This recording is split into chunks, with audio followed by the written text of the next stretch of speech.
आज की इस वीडियो में हम इंटीग्रेशन की नई टाइप के बारे में स्टडी करेंगे। तो आपके पास में आज की 4 टाइप है डी एक्स अपॉन में ए स्क्र माइनस एक्स स्क्र का स्क्वायर रूट, जिसका रिजल्ट होता है sine inverse x by A plus constant.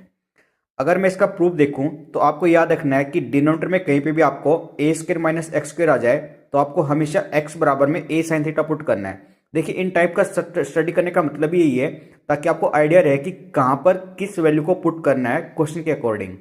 तो x बराबर ए साइन थीटा पुट करने पर, डिफरेंशिएशन करने पर ये वैल्यू आएगी।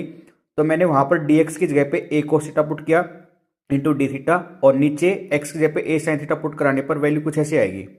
अब डिनोमिनेटर में से a स्क्वायर कॉमन आने पर स्क्वायर रूट से बाहर आ जाएगा और वैल्यू ये बनेगी। और 1 माइनस साइन स्क्वायर आपको पता है cos थीटा होता है, तो a गुना में चल ही रहा था। अब ये वैल्यू कैंसिल करने पर सिर्फ डी थीटा बचेगा, जिसका इंटीग्रेशन थीटा होगा। और अगर मैं वहां से थीटा की वैल्यू लेके आऊंगा तो पहले a उधर जाएगा तो x बाई ए बनेगा, और साइन उधर जाएगा तो साइन इनवर्स एक्स बाई ए। तो मैंने थीटा की वैल्यू पुट कराई तो इंटीग्रल मेरे पास ये आ गया, जो कि आपके सामने रिजल्ट है। अब आपकी नेक्स्ट टाइप है डी एक्स अपॉन में X square minus A square का स्क्वायर रूट, जिसका रिजल्ट होता है log of X plus root X square minus A square plus में कॉन्स्टेंट।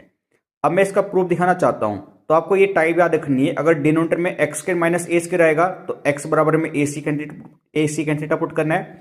और आपने पहले देखा था ए स्क्र माइनस एक्स स्क्र होगा तो एक्स की जगह पे ए साइन थीटा पुट करना है। तो ये रिजल्ट दोनों ही काफी इंपॉर्टेंट है, इनको ध्यान रखना है। फिर डिफरेंशिएशन करने पर dx की वैल्यू आएगी ए सीकेंड थीटा इंटू में टेंजेंट थीटा डी थीटा, और ये वैल्यू मैं ऊपर वापस से पुट कराऊंगा तो रिजल्ट कुछ मेरा ऐसे बन जाएगा। अब आपको पता है secant square minus tangent square 1 होता है, तो यहाँ से सीकेंड स्क्वायर माइनस 1 की वैल्यू टेंजेंट थीटा आएगी, तो ये रिजल्ट बना ए टेंजेंट थीटा। अब ए टेंजेंट थीटा आपस में कट कर देगा तो ऊपर बचेगा सिर्फ सीकेंड थीटा डी थीटा, जिसका इंटीग्रेशन मुझे याद है फॉर्मूले के बेस पर, जिसकी वैल्यू होती है log ऑफ सीकेंड प्लस में टेंजेंट थीटा प्लस में एनी कांस्टेंट सी। यहाँ पे मैंने C1 दिखाया है। अब आपको देखो इसको सिंप्लीफिकेशन करनी है, तो उसके लिए आपको जो पुट किया था वहां से वैल्यू उठानी पड़ेगी। x बराबर में a सीकेंड थीटा, तो यहाँ से सीकेंड थीटा आया x अपॉन में a, और टेंजेंट थीटा होता है सीकेंड स्क्वायर माइनस 1 का स्क्वायर रूट।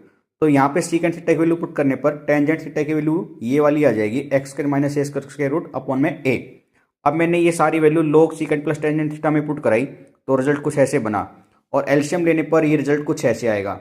अब आपको log a बाई बी वाला रिजल्ट यूज करना है, जो होता है log a minus log b, तो log a माइनस में आ जाएगा।